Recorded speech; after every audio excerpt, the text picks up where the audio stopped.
Welcome back to Property Play. I'm your host, Elena Saradidis, and we have back again Justin Bregman. Did I say it right? Yes, we did. And we're going to kind of talk about how he got in the business. How did you get into real estate? Okay. Yeah, we're switching it. All right. He wanted to ask me. Well, first of all, I mean, since we're in a podcast, my background is in broadcasting. Okay. So I don't know if I still have any of these skills anymore, but I went to school for sport broadcasting. We know you're not the biggest sports fan, but I'll try to not bore you too much with this. But yeah, I started working covering the Blue Jays with Sportsnet. They're pretty good these days, actually. And I was a producer there. I wanted to be on camera, but maybe people told me I have more of a face for radio. No, I'm just kidding. Anyways, I was broadcasting with the Blue Jays. I got my real estate license at 21, and I started to help the players get their leases all in this area, all downtown. Okay. So they all wanted like fancy, fully furnished, utilities included, cable, internet. They didn't want to, I mean, they're not even Canadian. They didn't want to be able to set up any Rogers accounts or anything like that. So we had to get 6 month fully furnished leases with everything all in. Started doing that for a bunch of the players, and I was like, kind of like this. I think I'm, maybe pretty decent at it. And it was paying more of the bills than I was as a broadcaster and producer. But I, it was a tough switch at the time because obviously that was my hobby, my passion. But I always loved people and negotiating and everything, which we'll talk more about. But we didn't get to do a few years ago when the market was so crazy. But now we really get to negotiate and actually get to do what this job was meant to do. So I didn't know anything of I didn't know any of that, by the way. Yeah. It was fully caught me off left field. You were a broadcaster. Okay, but how many years have you been in it now? So technically licensed for 12, but I've been doing this full time since 2017. So about 8 years full time. Okay. Yeah. Yeah. So started off fully with leases. Did about, obviously I did all these Blue Jay players, but I did about 75 to 80 leases in my first year. Now I know why me and Dave are friends. Now we've got the Yeah, we grinded through all of the, Dave talks about it all the time. Every other word is lease. Yeah. But grinded through that brutal just stretch, obviously, that you do as you start. I was saying yes to everything. I was doing $1,200 basement leases in Brampton. I was going room share. everywhere. Yeah. We're all sure. Yeah.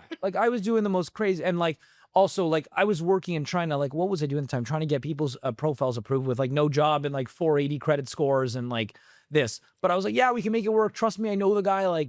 He's been a good guy. I've known him for about 6 minutes, but, that's what we were trying to do. Remind me not to trust any of your tenants. I've known him for 6 minutes. But that was the beginning. And then you took all of these leases, which, I fortunately built relations with. And, you take these 75, 80 leases from the first year.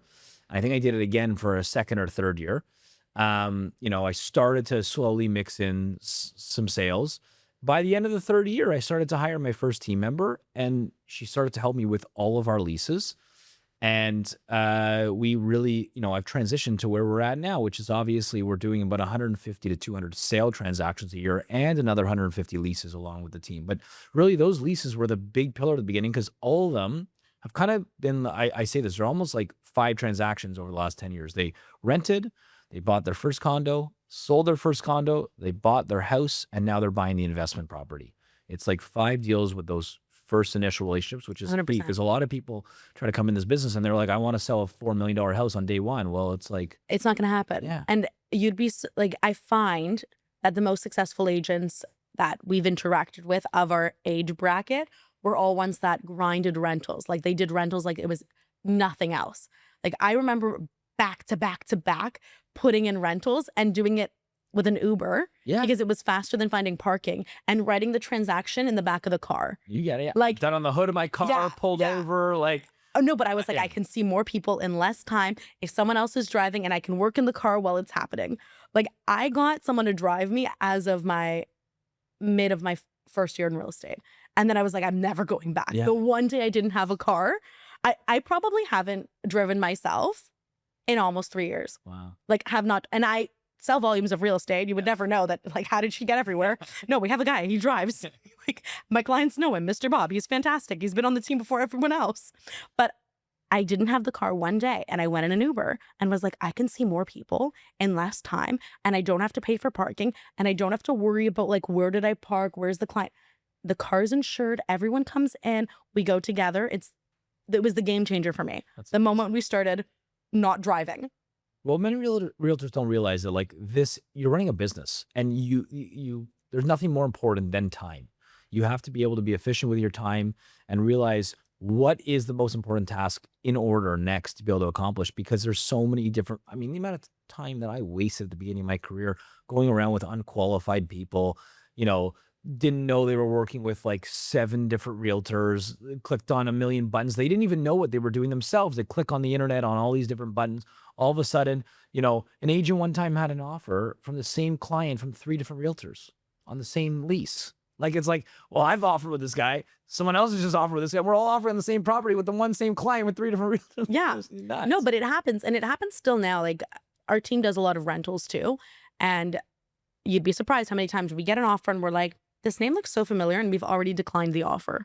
And then we get 2 more applications with the exact same person. Right. Or with like the guarantor as the first person. Like, they've changed everything to kind of make it like we're different. And like, we've already said no, like, go look for someone else, not a different agent, just look for a different property. Like, we're not going to take you.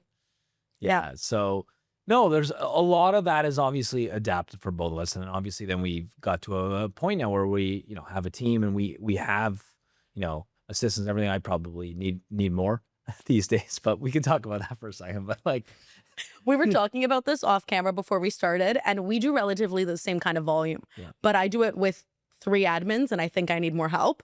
And he does it with 1. And I'm like, how do you function? He's like, well, there's less driving uptown than there is downtown. Like, it's fine. Like, what do you mean?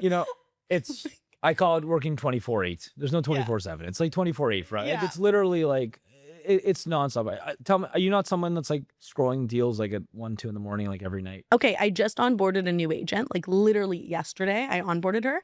And today she sees me this morning and she goes, you were sending me emails at like 1 a.m. And I'm like, yeah, when was I going to send you emails? Right. Like, that seems like an appropriate time. She's like, do you ever shut it off? And I'm like, yeah, when I actually pass out from sleeping. Yeah. And then I'm back in the morning. Where's the craziest place you've done an offer? Where's the craziest place I've done an offer?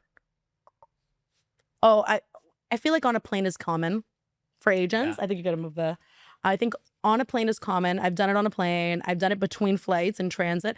The craziest place that I've gotten a listing though is at the airport. My AirPods weren't working. I was sitting on my laptop on speaker. It was at the National Sales Conference for Rolla Page. So all of the people at the airport were also agents going, Elena. And you could hear this all on the camera, as well as Terminal 2, gate change, blah, blah, blah. Like, you could hear this all as I'm doing this. It was for a big developer that we were pitching him to take care of all the leftover inventory for his building. And I did this at the airport with no AirPods on the screen. And I'm like, we're going to go through every single slide. We had a whole entire pitch for him because this is a big deal. Yeah. And as we're going through, now you're seeing my messy background of my actual screen. But as we're going through every single slide, behind me, you can see the lineup starting to occur for the actual flight.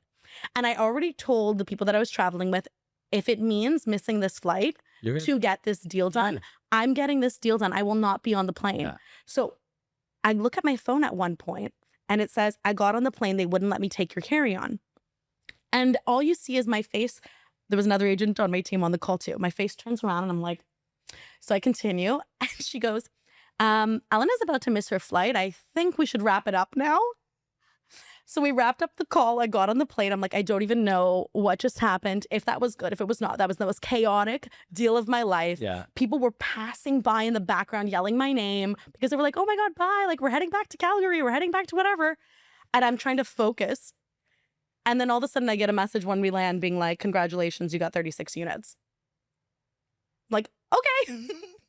I was like, why wasn't this filmed? Like, this is more chaotic than every TV show. Like, no one needs to see people half dressed running around the city. Yeah. But like, it happens. I'm like, where else? I'm sure there's more. Like, where's the weirdest place you've done a deal? And I'm going to keep thinking because I'm sure there's Well, worse. it's not even just this. I don't know if you had this in COVID, but I still love this memory. I'll remember this forever, though. The very, very beginning of COVID, when Justin Trudeau shut the borders down and everyone was freaking out, like how real estate's going to ever pan out after this. It was like, if you remember, it was like early April or late March 2020.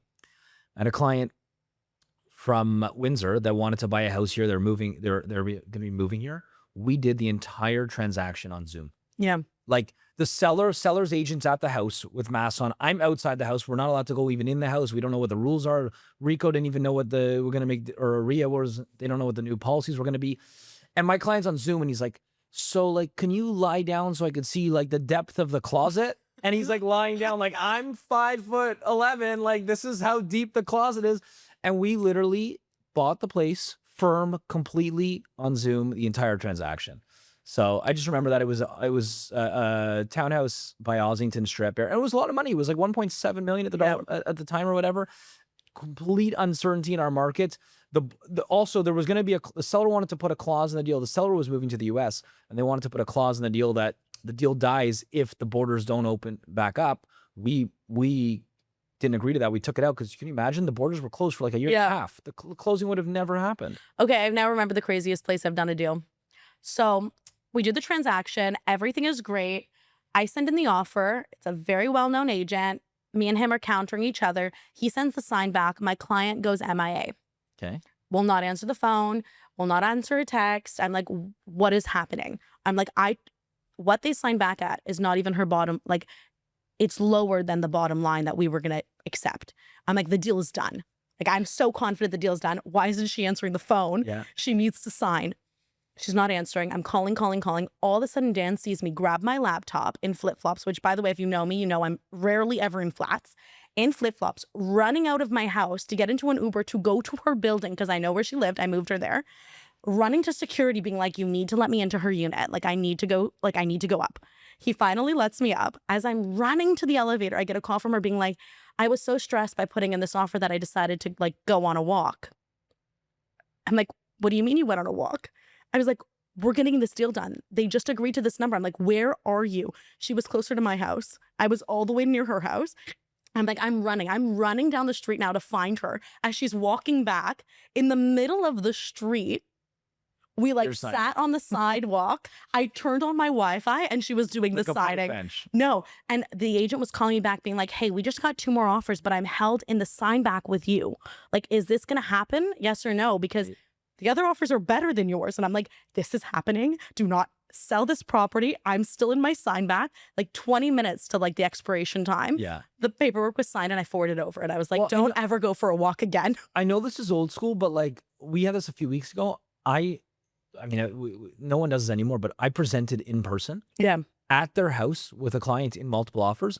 And we literally went in the house with the agent there and the seller. And I said, I'm not leaving this house until our deal's accepted. So I don't care what's going to happen right now. I said, first of all, my car's blocking the driveway. You guys can't get out. We're not leaving. We're not leaving. Getting this house. We're not leaving. We're getting this house. You're going to just tell us what we need to do to make it happen. And, it's really like, what can you do at the end of the day to push for your client to make it happen? And we did. Yeah. And he's trying to say, do not do that to him. Don't block him into the car. He will just abandon the car. You'll call me. I'll bring a guy to come pick you up. Don't worry. We've got a tow truck on standby. Yeah. But yeah, no, it happens. Like, what can we actually do? But this is the part that people don't realize. The stuff not on TV is actually more entertaining than the stuff on TV. Like, who's ever gonna do that? Like, block the driveway and be like, I'm fighting for your price, or like, we're not leaving. This is the real selling sunset. Yeah. Like, this is the stuff that should be on it. But this is the part no one sees. I know. No one sees like the keys are misplaced. An agent took the keys and got on the highway and it's not to their home and now I have a showing. Yeah. I'm like, are you coming back with the keys? I spent almost an hour with my client in a lobby of a building trying to reorganize all the keys because one agent who saw it a week ago messed up all the keys for all the different units. And I'm sitting there being like, this is the deal. It was phenomenally priced. And I'm like, they made a mistake. And let me tell you, they did make a mistake and no one could see it. So no one called the listing agent to tell them the keys got messed up. They just all didn't go see it.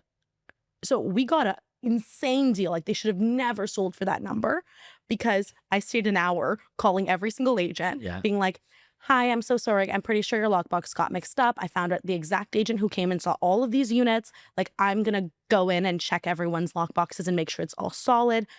I changed all the keys. It took us an hour, finally got the right keys, got into the unit, called the agent, and I was like, the deal is done, but at this number.